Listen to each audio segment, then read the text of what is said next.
The brand on her wrist was a circle of dead, puckered skin, a permanent reminder of the lie that had destroyed her life.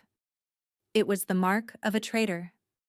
Alara kept it hidden beneath worn leather gloves, but she could always feel it there, cold against her flesh even when she worked over the steaming kitchen cauldrons.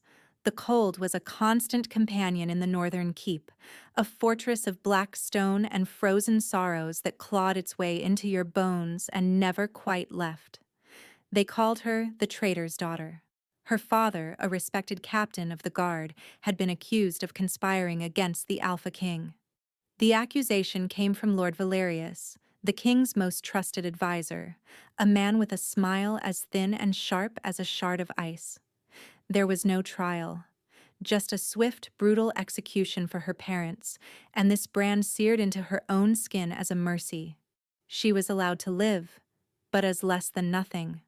A ghost to scrub floors and haul water, a living cautionary tale. Every whisper in the halls was a barb. Every sideways glance was a stone thrown. She learned to make herself small, to be invisible. She learned the geography of the keep by its shadows, the places where she could be most easily overlooked.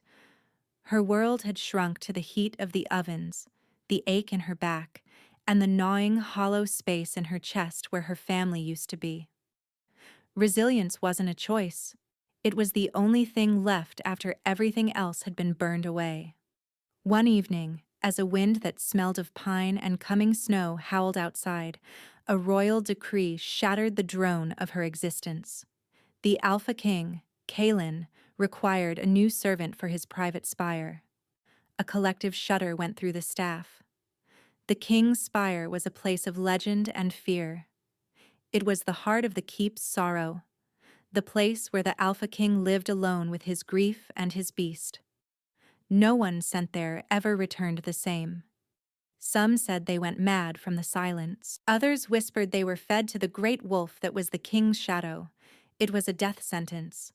Lord Valerius himself came to the kitchens to announce the selection. His silver eyes swept over the terrified staff, lingering on each face with theatrical gravity. Alara tried to shrink behind a rack of drying herbs, her heart a frantic drum against her ribs. But his gaze found her, as it always did. It was a predator's gaze, cold and possessive of her misery. "You," he said, his voice cutting through the kitchen's thick air. "The branded one. Your service is required." A gasp rippled through the room. It was not a selection, it was a pronouncement. He was finally ridding himself of the last remnant of a family he had destroyed. Alara felt the blood drain from her face. This was it. The end of her miserable half-life. She could only nod, her throat too tight for words. She did not beg. She would not give him that satisfaction. 2 guards escorted her from the warmth of the kitchens, up winding staircases that grew colder with every step. The tapestries on the walls depicted glorious battles and a proud lineage, but they were coated in a fine layer of dust, their colors muted as if in mourning. The air grew thin and still. The silence here was different. It wasn't empty. It was heavy, saturated with a grief so old it had become part of the stone itself. They stopped before a pair of massive ironwood doors, carved with the snarling visage of a wolf. One guard pushed them open, the groan of the hinges echoing like a cry of pain. "The king awaits," he muttered, giving her a slight shove into the cavernous room beyond, before pulling the doors shut behind her. The darkness was absolute for a moment. Then her eyes adjusted. A single hearth at the far end of the room provided the only light, its flames casting long, dancing shadows that made the space feel alive and menacing. In the center of the room, on a throne that looked more like a jagged shard of mountain than a seat of power, sat the Alpha King. Kalin was a terrifying legend made flesh. He was huge, broader than any man she had ever seen, draped in black furs that did little to soften the brutal lines of his form. His face was all harsh angles and unforgiving planes, framed by a mane of silver-white hair that fell past his shoulders. But it was his eyes that held her captive. They were the color of a winter sky before a storm, a pale, chilling gray that held no warmth, no life. They were the eyes of a man who had died long ago but had forgotten to let his body fall. Beside the throne, a colossal black wolf lay with its head on its paws. Its eyes, burning amber, were fixed on her. This was Fenrir, the king's beast, an extension of his will and his rage. They said the wolf had torn men apart for looking at the king the wrong way. Alara's breath caught in her throat. She sank into a low curtsy, her body trembling.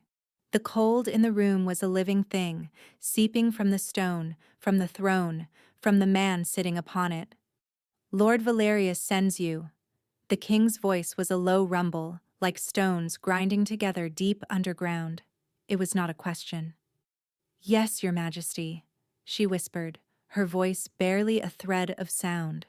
He was silent for a long moment, his gaze sweeping over her with an unnerving intensity, as if he were peeling back her skin to inspect the bones beneath. He saw the worn dress, the thinness of her frame, the fear she was trying so desperately to conceal. His eyes narrowed slightly and then they fell to her hands, to the cheap leather of her gloves. "Show me your hands," he commanded. The order was quiet, but it held the absolute weight of his power. Her blood ran cold. This was a test, a final humiliation before the end. With shaking fingers, she fumbled with the ties of her right glove, pulling it off. The branded skin of her wrist was stark and ugly in the firelight. A gasp, sharp and involuntary, escaped her. She had not meant to make a sound. The king's expression did not change, but a flicker of something arctic and dangerous moved in the depths of his eyes.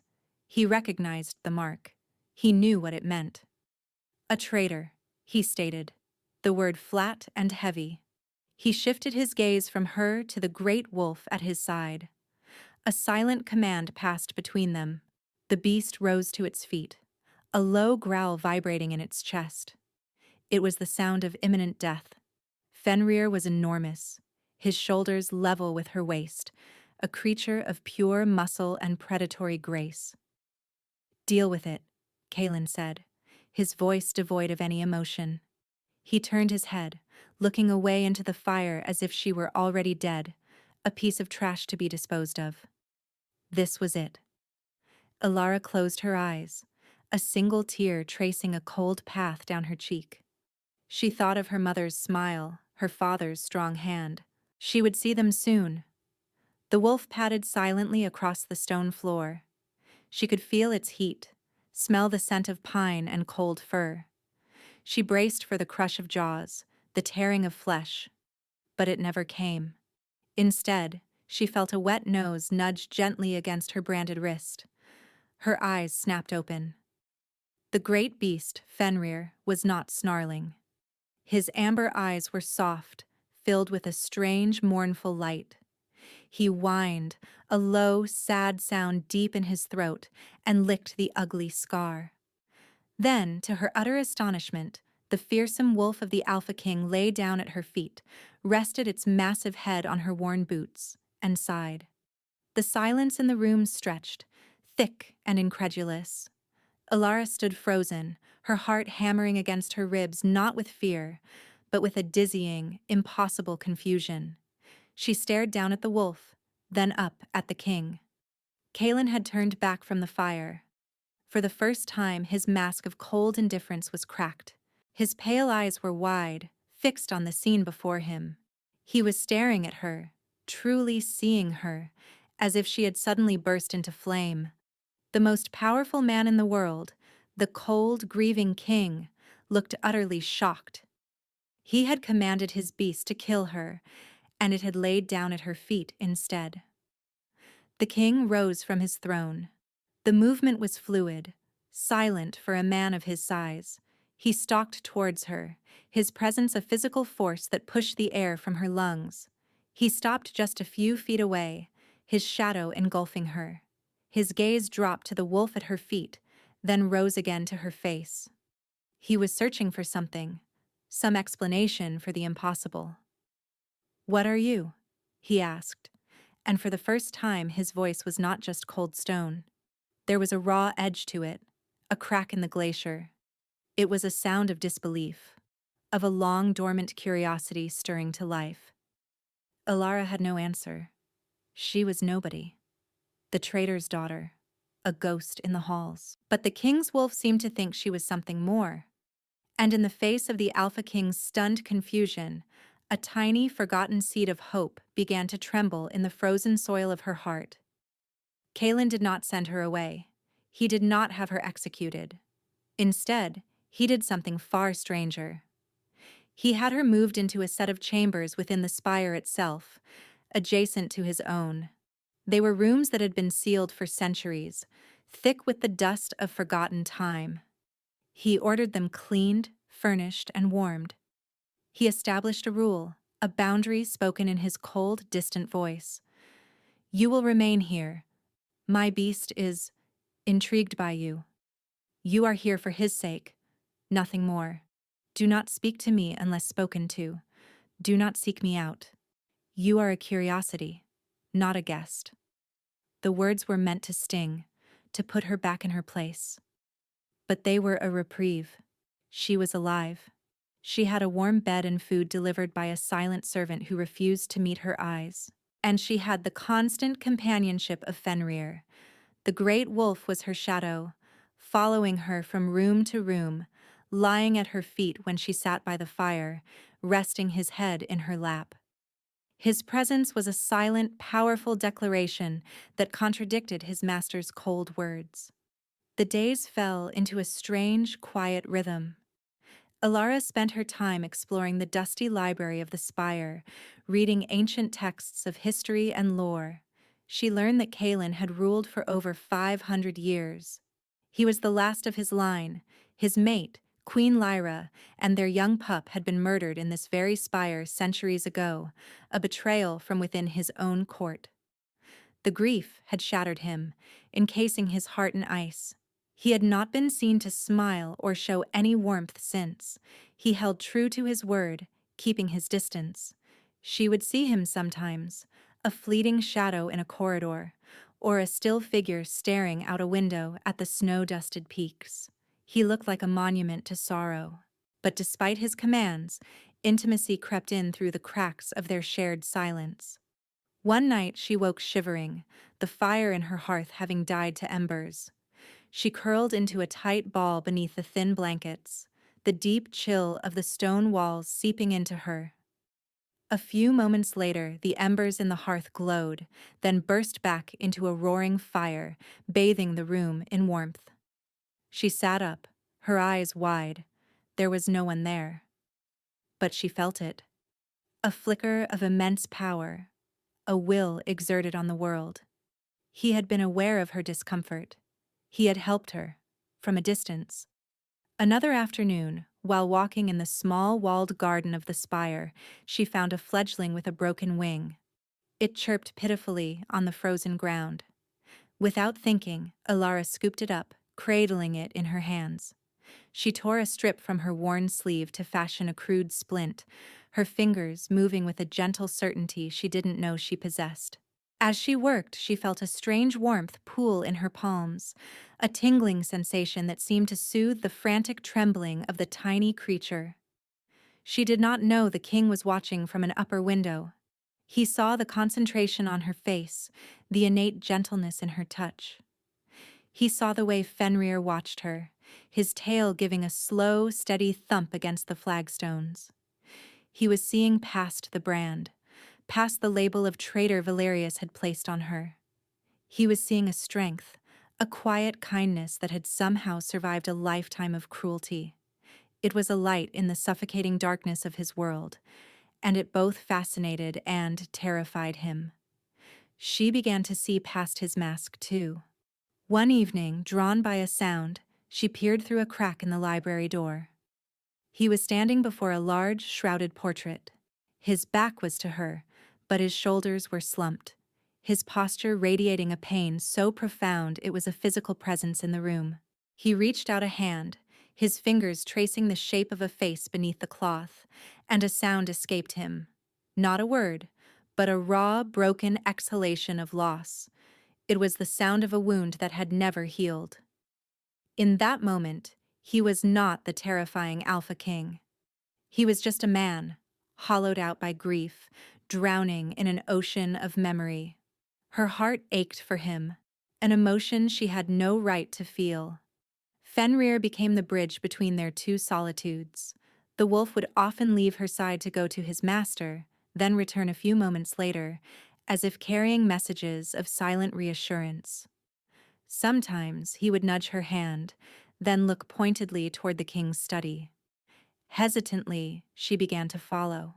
She would find Kalen staring into the fire, a glass of amber liquid untouched in his hand. She wouldn't speak. She would simply sit on the floor nearby, Fenrir's head in her lap, and read one of her books. At first, her presence made him tense, his silence growing sharper, colder. But she persisted, night after night. Her quiet company began to feel less like an intrusion and more like a balm. One night, he spoke. "Why are you not afraid of him?" he asked, his voice rough from disuse. He nodded toward Fenrir. Alara looked down at the great wolf, stroking the soft fur behind his ears. "He has a good heart," she said softly. "He's just lonely." Kalen's gaze snapped to her face. She had not spoken about the wolf. She had spoken about him. The truth of her words hung in the air between them, stark and undeniable. The boundary he had drawn was dissolving. The arrangement was becoming something else entirely, something neither of them had a name for, but that was growing with a quiet, inexorable force in the heart of the frozen spire. The fragile piece of the spire could not last. Word of the branded servant living in the king's private chambers spread through the keep like a virus. Whispers followed the servants who brought her meals. Lord Valerius, who had intended to send Alara to her death, was furious. A broken, grieving king was a king he could manipulate. A king who was beginning to heal, who was showing interest in someone other than his own ghosts, was a threat to Valerius's carefully constructed power. He began his campaign subtly. He spoke to the other council members, his voice laced with false concern. "The king's grief makes him vulnerable," he would sigh. "He has taken a traitor's spawn into his confidence, a girl with tainted blood. Who knows what dark influence she wields over him?" He reminded them of the story he himself had fabricated, of how her father had plotted to poison the royal wells. Alara felt the shift immediately. The servant's eyes were no longer just downcast, they were filled with suspicion and fear. The guards in the spire stiffened when she passed. The keep itself seemed to turn against her, its cold stones radiating a fresh hostility. She was no longer just an outcast, she was a threat. Valerius escalated his efforts.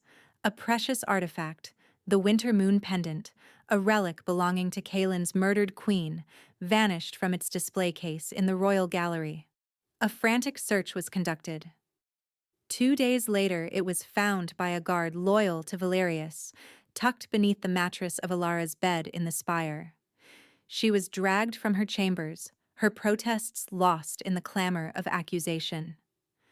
They brought her before the king's council, a group of grim-faced lords presided over by Valerius, whose expression was a perfect mask of sorrowful duty.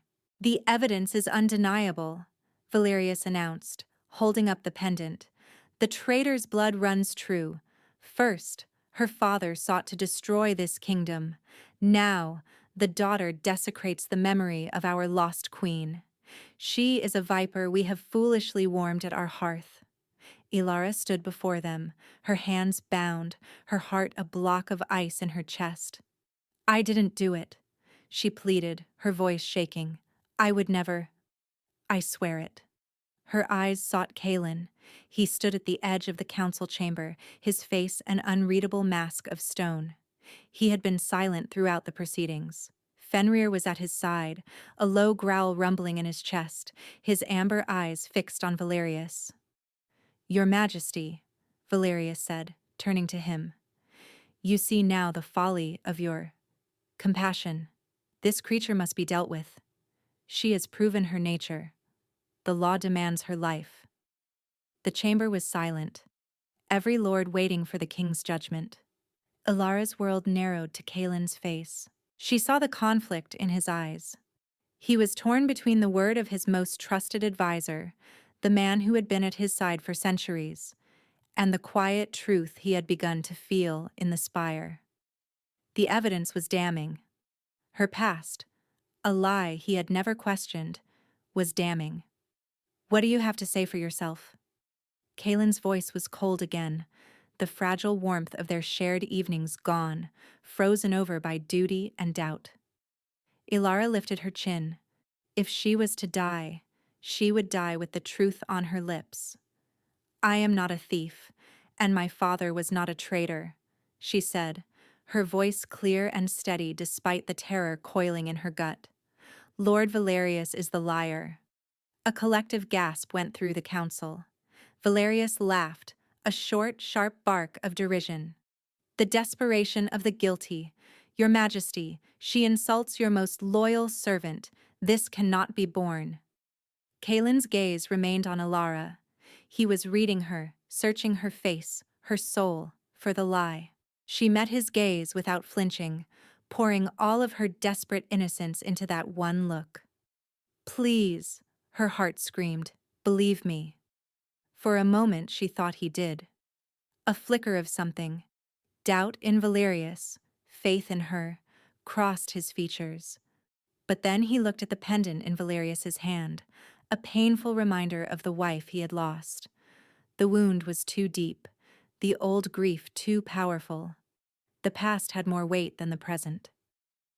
"Take her to the dungeons," he commanded, his voice flat, his eyes turning back into chips of ice. "She will be executed at dawn." The words hit her like a physical blow. The last ember of hope inside her was extinguished, leaving nothing but cold ash. As the guards grabbed her arms, her gaze locked with his one last time. She saw a flicker of profound regret in his eyes before he turned away, unable to watch them drag her from the room. He had chosen the lie. He had chosen his grief. The threat had not just arrived. It had won. The dungeon was a place beneath the world, carved from the frozen bedrock of the mountain. The air was thick with the smell of damp stone and despair. They threw her into a cell, the iron door clanging shut with a sound of utter finality. There was no window, no light save for a sliver beneath the door from a distant torch. The cold was absolute, a predator that sank its teeth into her bones. Ilara huddled on the thin straw pallet, wrapping her arms around herself. It wasn't the cold or the impending death that hurt the most. It was the betrayal. Not from Valerius. She had expected nothing less from him, but from Kaelin. For a few brief weeks, in the quiet of the spire, she had allowed herself to feel something. A connection. A fragile tendril of hope that someone, for the first time in years, saw her, not the brand on her wrist. And he had thrown it away. As the hours crawled by, a new sensation began to creep over her. A phantom pain, a deep gnawing ache that wasn't her own. It started in her chest, a crushing weight, then spread through her limbs, a chill that had nothing to do with the dungeon. It was a coldness that felt familiar. It was his. She closed her eyes, concentrating.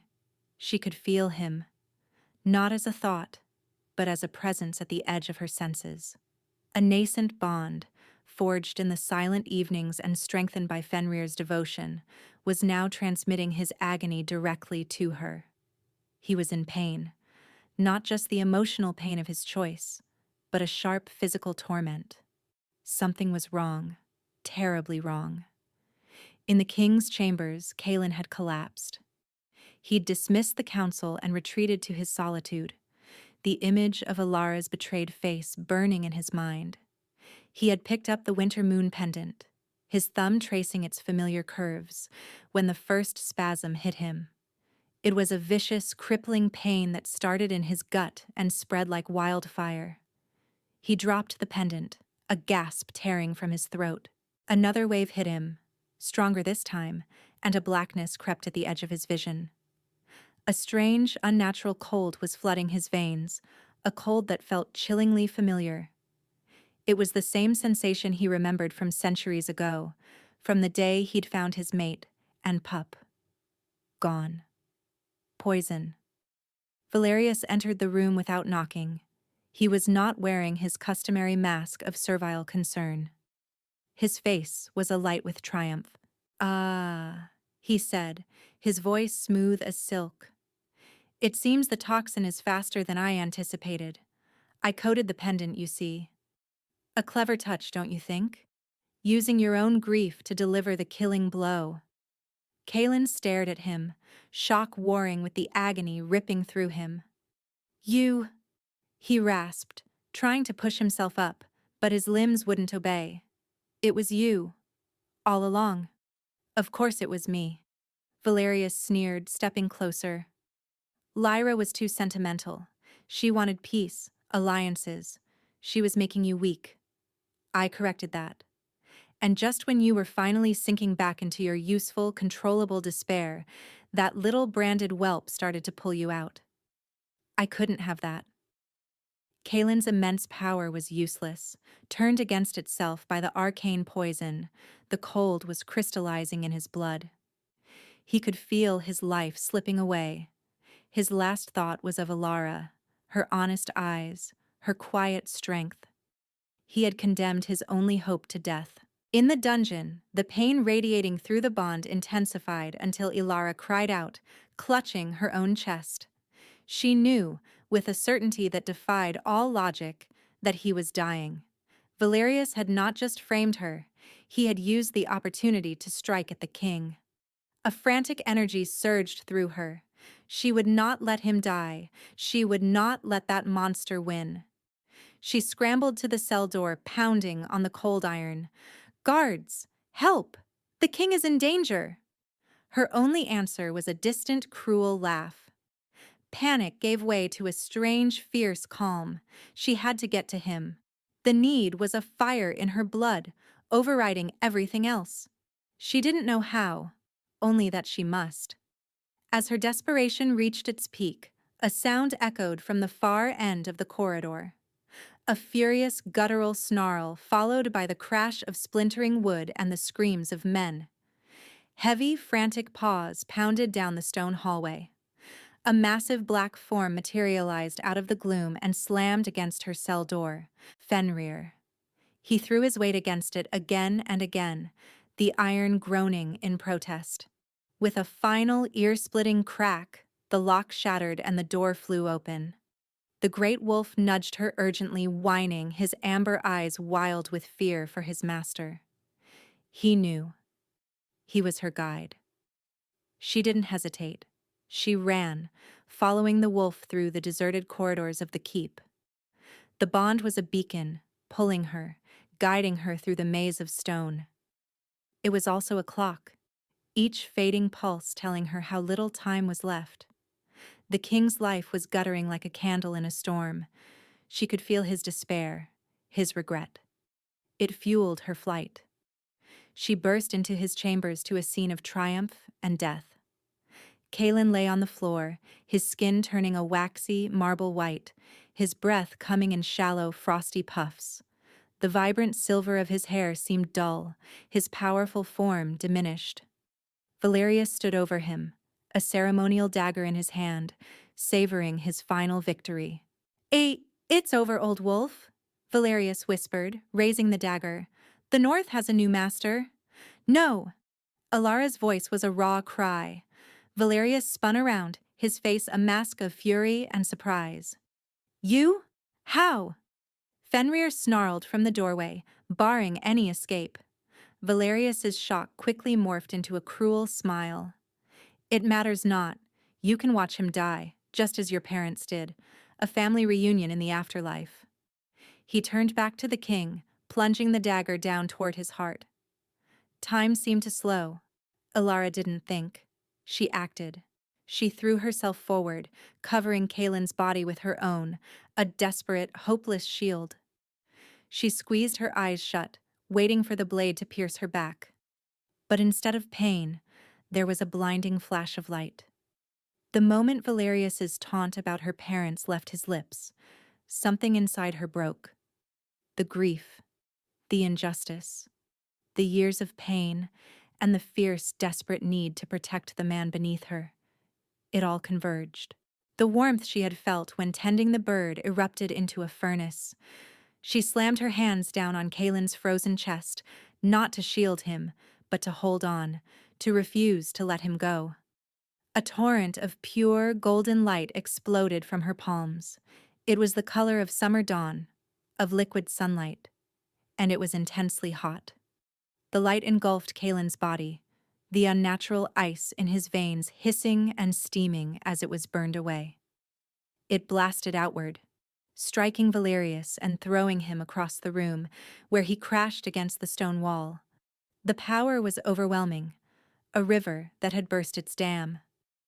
Ilara felt it scouring not just the poison from Kaelin, but the deep, ancient cold of his grief. It was a magic of life, of renewal, a force utterly antithetical to the death and decay that had ruled this keep for so long.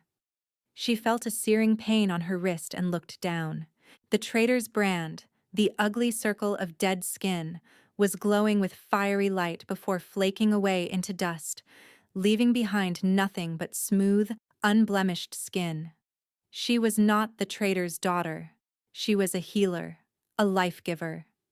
The light receded, leaving her kneeling over Kaelin, panting and trembling from the raw force that had passed through her.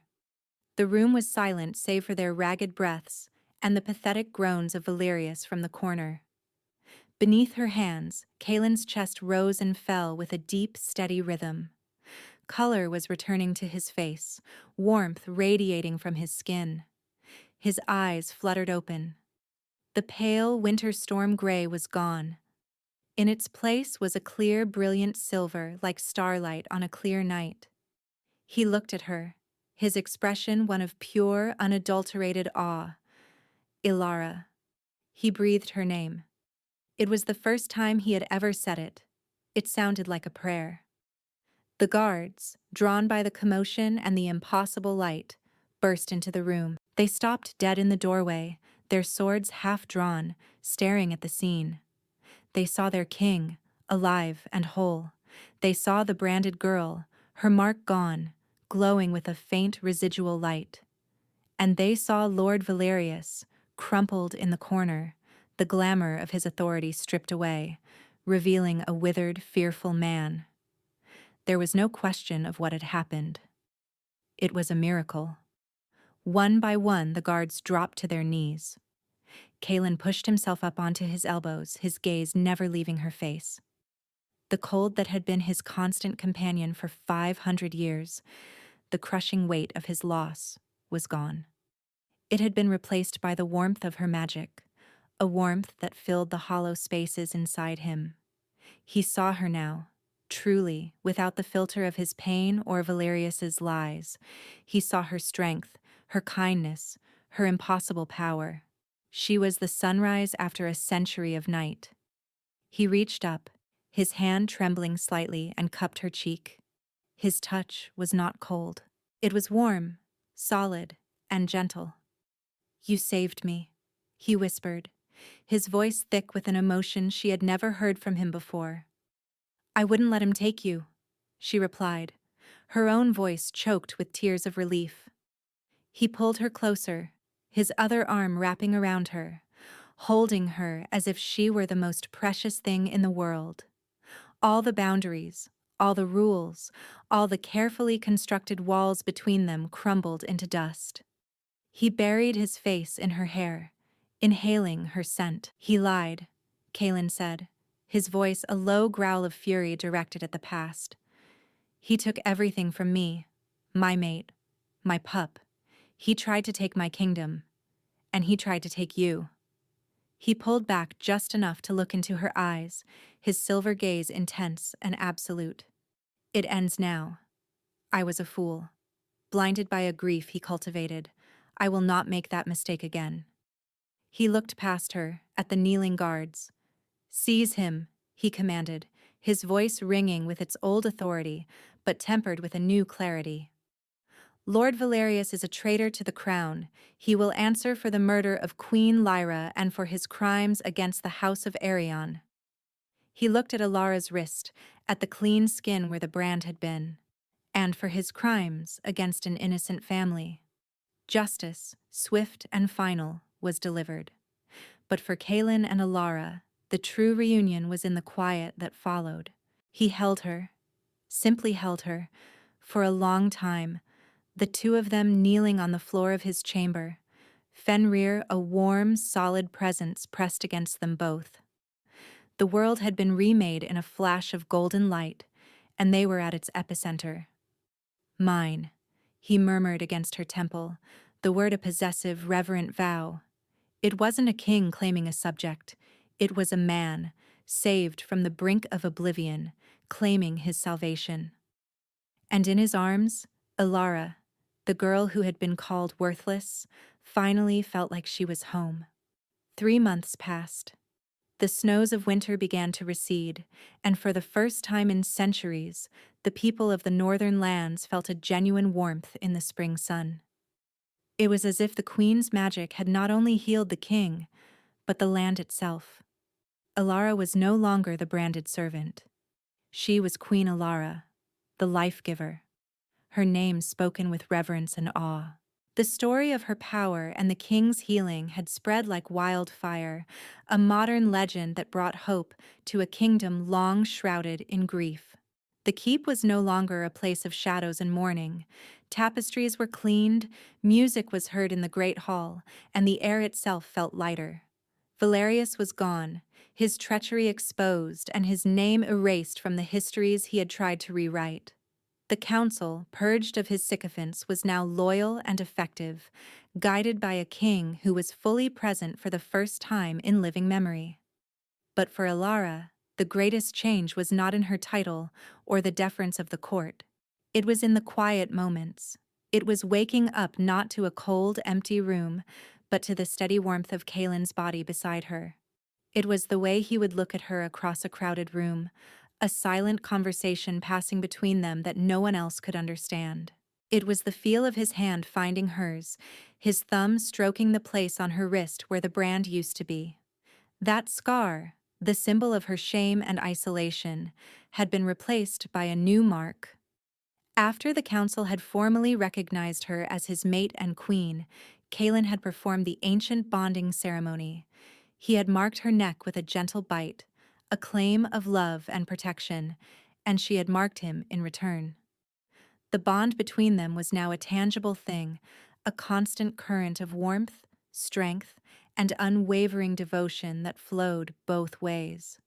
She healed his ancient sorrows, and he anchored her newfound power, giving her a sense of belonging she had never dreamed possible. Her self-doubt had not vanished overnight. Sometimes, in the dead of night, the ghost of the worthless girl would whisper to her, telling her she didn't deserve this, that it was all a dream from which she would violently awake. But then Kaelin would stir in his sleep, pulling her closer, and the whispers would fade. His love was the truth. Her worth was the truth. One evening they stood on the high balcony of the spire, the same place where she had once seen him stand alone as a monument to sorrow. Now he stood with his arm wrapped securely around her, his chin resting on the top of her head. Fenrir lay at their feet, his great head on his paws, content. Below them, the lights of the keep and the surrounding village twinkled in the dusk. "It's different," she said softly, looking out at the recovering land. "It feels alive." "You did that." Kaelin's voice was a low rumble against her ear. "You brought back the sun." She turned in his arms to face him, her hands resting on the hard plane of his chest. "You make it sound so easy," she murmured. "I was terrified." "I know." he said, his silver eyes soft. Bravery is not the absence of fear, Alara. It is acting in spite of it. You threw yourself in front of a blade for me. You walked into my throne room expecting death, and met my beast with quiet dignity. You have always been brave. He lifted her right hand, turning it over to look at her wrist. He traced the smooth, unmarked skin with his thumb. The world tried to brand you with a lie, but I see the truth. I always did, I think. I was just too lost in the dark to recognize the light. She leaned up and kissed him, a slow, deep kiss filled with the comfortable certainty of their shared future. The pain of their pasts would always be a part of their story, but it was no longer the whole story. It was the foundation upon which they had built this new world together. I love you, she whispered against his lips, the words as natural as breathing. I am yours, he replied, which in his language meant the same thing, and so much more. Forever. He swept her up into his arms, and with Fenrir padding silently behind them, he carried his queen back inside, leaving the cold night behind for the enduring warmth of their new life. The kingdom was safe, the villain was vanquished, and the Alpha King and his hidden queen had finally found their home. Not in a place, but in each other.